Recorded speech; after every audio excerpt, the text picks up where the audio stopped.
โอ้ยน้ำฟ้าเออฟ้าห้องลายมาสั่งลายเลข8 4นอละนายเงินขายคุ้ยขายที่มาซื้อ48อยู่ไทยมาสั่งหาย4อยู่หลังนอนละนางโ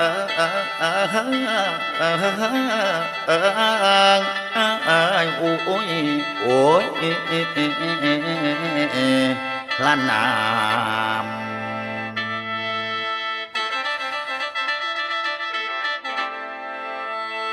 เมื่อบัดนี้สนธยาเวลาขายคือยามหมายฟ้า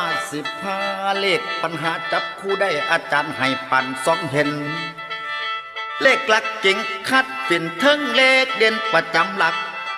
เทิงเลขเด่นนครไทยอาจารย์ได้กับปานเห็นสีนั่นเป็นเนื้อโตยัง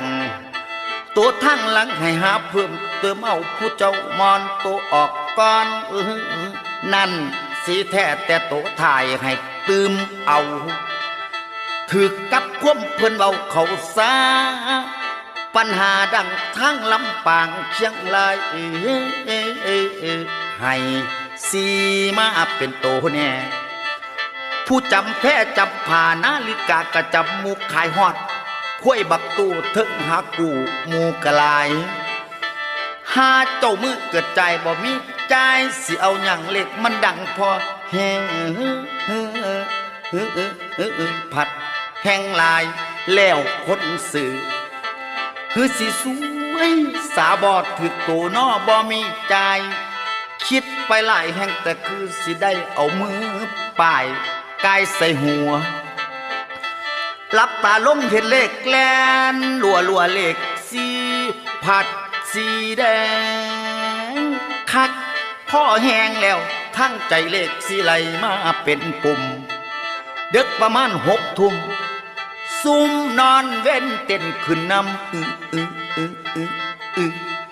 โอ้ยผู้เมานำเลขฟันเพื่ออยู่กะลายแม่เจ้าเฮือนลูกยาง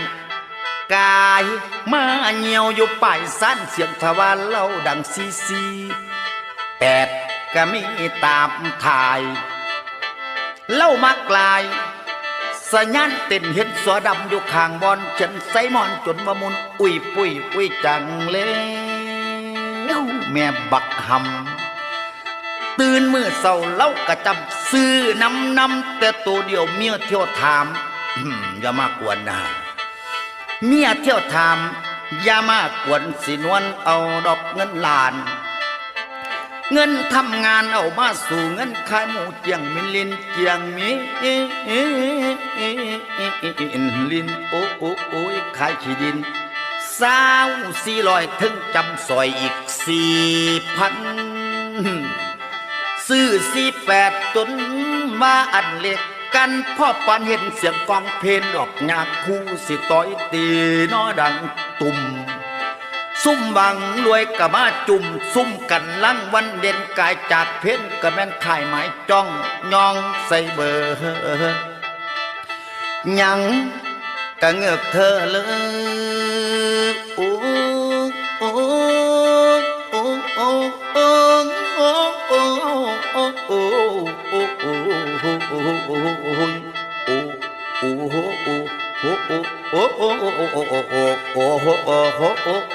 โอ้โอ้ยังกะเงือกเธอลือเลขคือออกตัวกับผู้ขายคุ้ยหลุดพ่อมับซื้อบ่กับพ่อตับปีนขีนหูเมียมาเฟี้ยเบาจะเอามาแต่ใส่แน่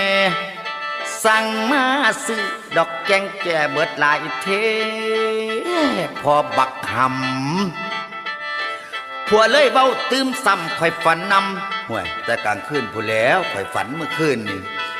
โอ้ยผัวเลยเบาตื้มซ้ำข่อยฝันนำแต่กลางคืนว่าเจ้ายืนอยู่ปลายซานบอกสีมาเป็นโตตน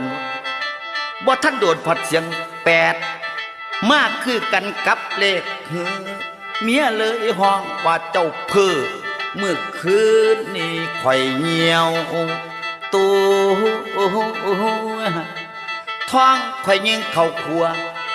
8นั่นตัวแนวลมดันว่าแม่นฝันผัดความจริงเมียวผู้หญิงกะเสียย้อนพ่ออยากนอนฝันเพื่อขอเวลาหาฝันเกี่ยวโอ้ยหากิน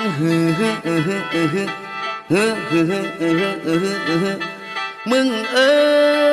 ยคือบ่ตดแล้วจังเงียวเห็นบ่เลขออกเกี่ยวโอ้ยเที่ยวหาด่าแต่มีนอนละนาย